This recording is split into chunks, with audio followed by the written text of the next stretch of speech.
Hello, welcome to Dulcimer Diaries. I'm Seifert, your host. I'm thinking about my old Kentucky home this morning. Let's hear it simply, and we'll go from there.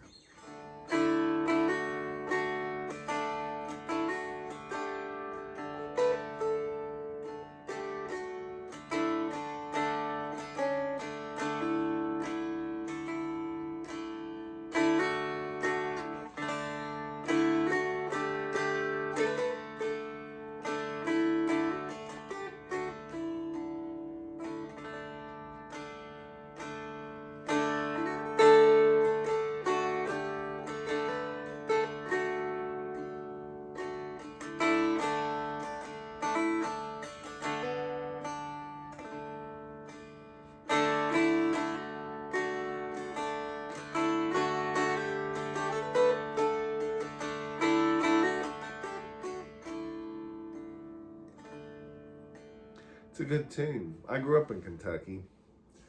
Went to school in Lexington for a while. And had a friend I played music with for a while, Sarah. She played guitar and she sang, and it was probably the first time I really felt like I was in a band.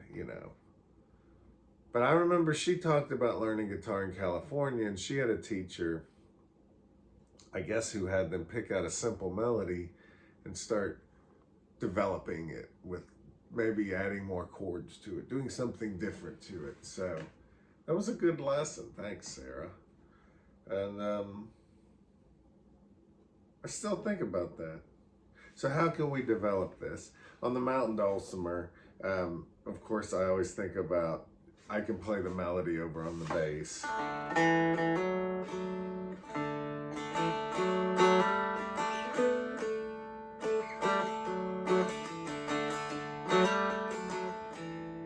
That's got a cool sound to it. I love thinking about going up here, up high.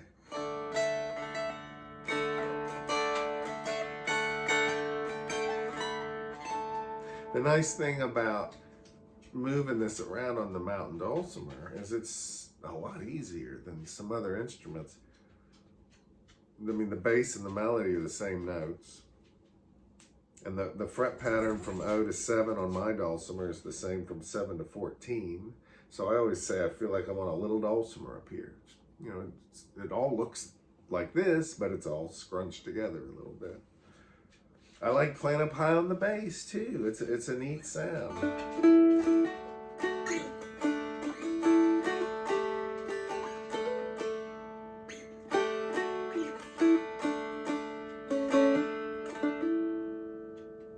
You can also play on the middle string, which feels a lot like you are in DAA, because the scale starts on the middle string at 3.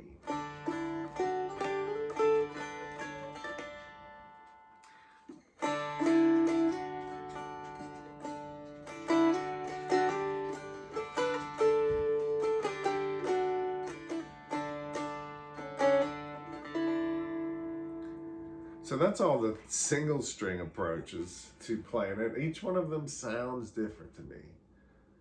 And man, the dulcimer is so good for this. If all you did was just bounce around all those places playing simple melodies, that's a lot of variety. I was reading about the fretted zithers that were played in Hungary, and this old article that's all in Hungarian was talking about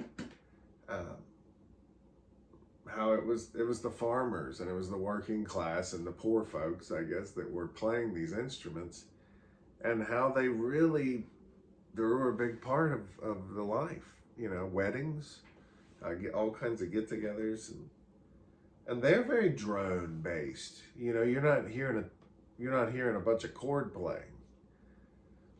And this old article was just saying, it was primitive, but it was just enough, And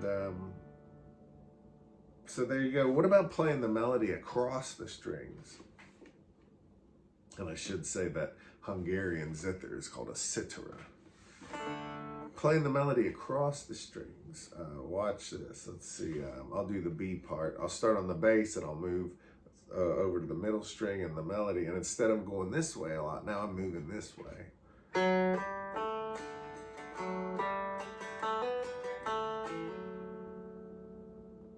You know? Back to the A.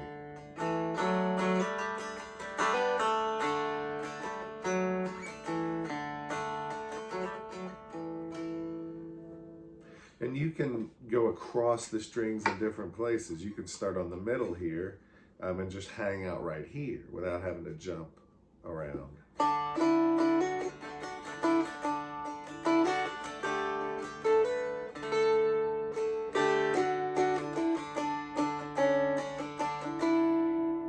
You can come up here to 7.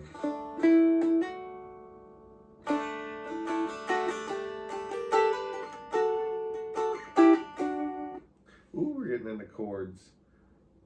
So, you know, knowing the melody all over the place, and man, if you just do this with one tune thoroughly, it'll change the way you play all tunes forever, I think.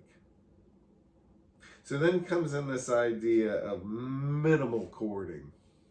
Minimal chording.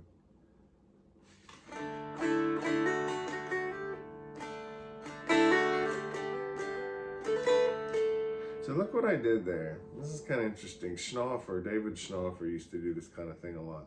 He was not afraid of the drone. He would put in a chord, but it wasn't when he started using chords, it wasn't like he was all in on chords. He could always go back to that drone. So listen, we're on a D chord. Comes a G, and then when you gotta go up, instead of moving maybe to another G chord here, you just go back to the drone.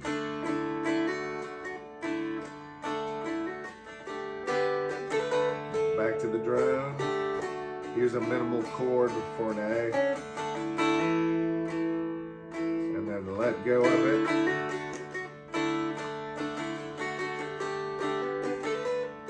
Just minimal chording.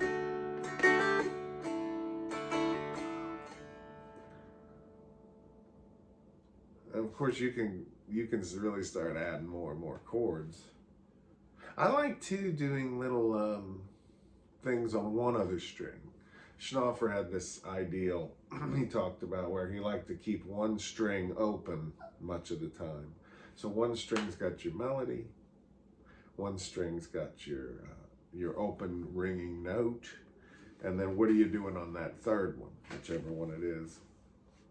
So I like just putting something on the middle that's usually either the same fret or 1 fret higher. So whatever my melody string is doing, the middle will be the same or higher. Let's see. I want you to hear this. I'm just going to play middle and melody string, just so you can really hear this in action. And sometimes the melody will be 1 higher. That's right. Listen to that. So sometimes the middle and melody are the same, and sometimes that middle is higher, and sometimes the melody is higher.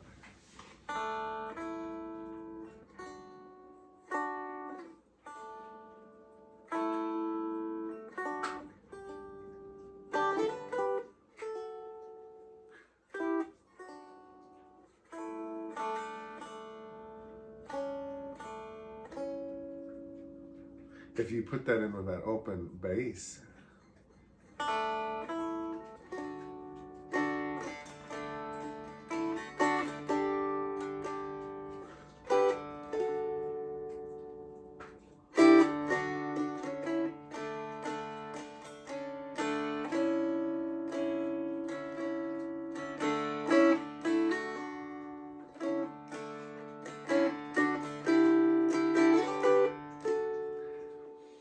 and it's something, especially if you're playing by yourself, especially. You don't have to worry about that second fretted string being just right.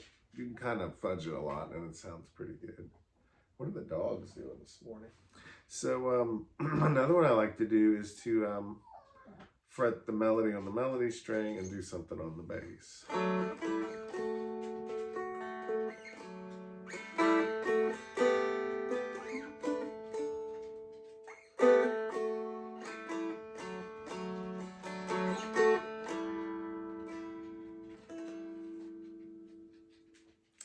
There's so much you could do. You can start making the melody simpler or fancier. Listen to this. Instead of the pickup notes,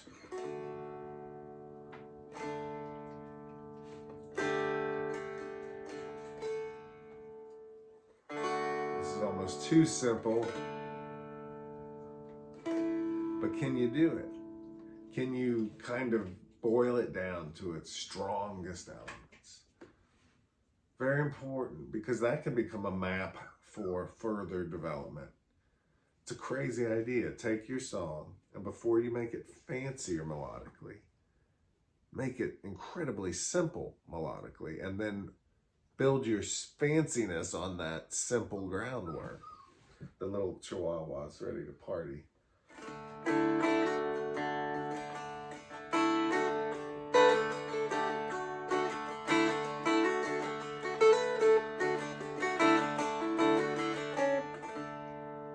So to make it fancier, I mean, that's a lot. That's a big topic. But I give myself freedom. And before I really had an idea of how to make something fancier, I would just turn off the part of me that was trying to get everything just right and just allow myself to kind of accidentally make it different. And this is where people say, well, I don't really hear the tune anymore. Well, you're not supposed to sometimes, you know. I think as you get better at this, you're able to keep the audience on board. That's my hope. What about chord stuff, man? And this is that little lesson Sarah talked about. This is where I was thinking. You know, usually you think D chord, G chord, back to D, and you stay on that D, and then you go to an A. Well, what I remember her doing was something like this. D, D7, G, back to D, and then a B minor, E minor, and then A. Something like that, where you're putting in more chords, you know. Listen to this with the melody and the chords at the same time.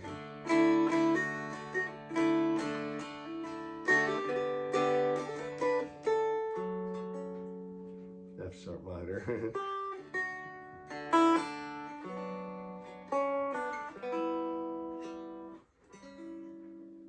And you can do this all over the Dulcimer.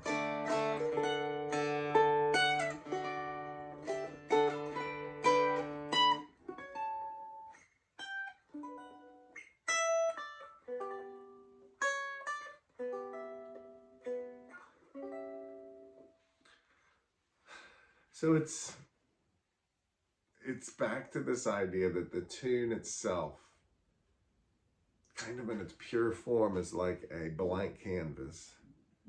And I get to play it different every time, paint it different every time. I love thinking about Bob Ross, the way he would just, you know, he had a repertoire of ideas and he would render them fresh. Now, yeah, sometimes it's always like there's the mountain, the sky, the lake, and then the cabin or whatever, you know, but it's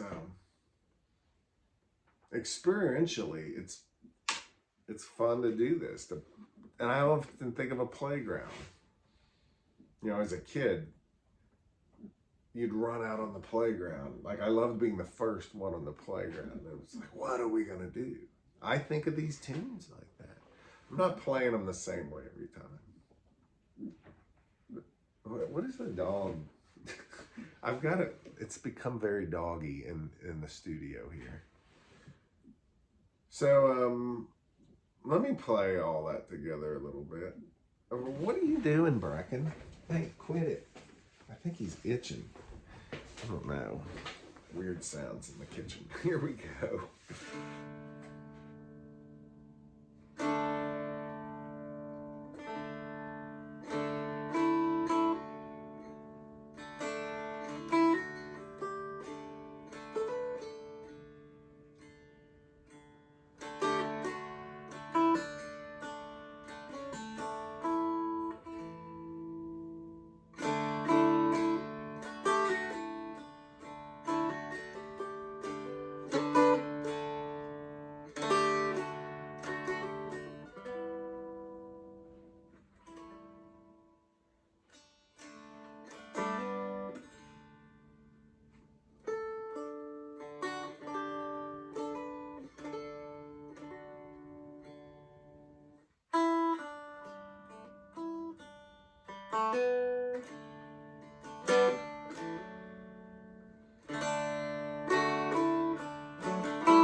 when I jump on the tune playground, you know you're gonna get hurt. Sometimes you're gonna fall. You're gonna skin your knee. But the more you get to know the tune, the less trouble I think you find yourself in. So the whole time as I was playing that, you know, I'm thinking, oh, let's try a little bit of this. Let's try a little bit of that.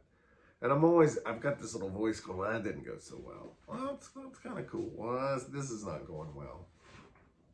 But ultimately, I just try to not worry about it too much and enjoy myself. You know, how's your playing going? What are you up to?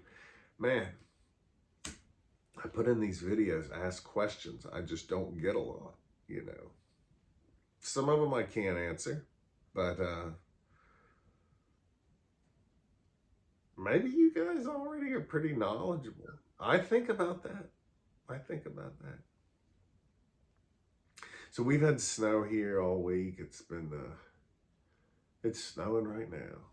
And all the teachers have been off. So it's kind of felt like a second winter break here. And I am trying to, the Dulcimer business, I'm trying to keep it healthy. It's not easy. It's not easy to be a dreamer and then to also be an accountant. To hide away in the musical cave and then at the same time get out there and make everything known, you know. So I like it. I don't know. Happy diary morning. You know, the dogs, I can't relax my thoughts right now because the Chihuahua is ready to party. So we're going to party. I hope you're doing well out there. Give me some feedback. And please, if you'd like to learn about some of this stuff I'm talking about, go to mountaindulcimer.com. mountaindulcimer.com. And there's more stuff in there than you can shake a note at. I'll see you. Stay warm. Adios.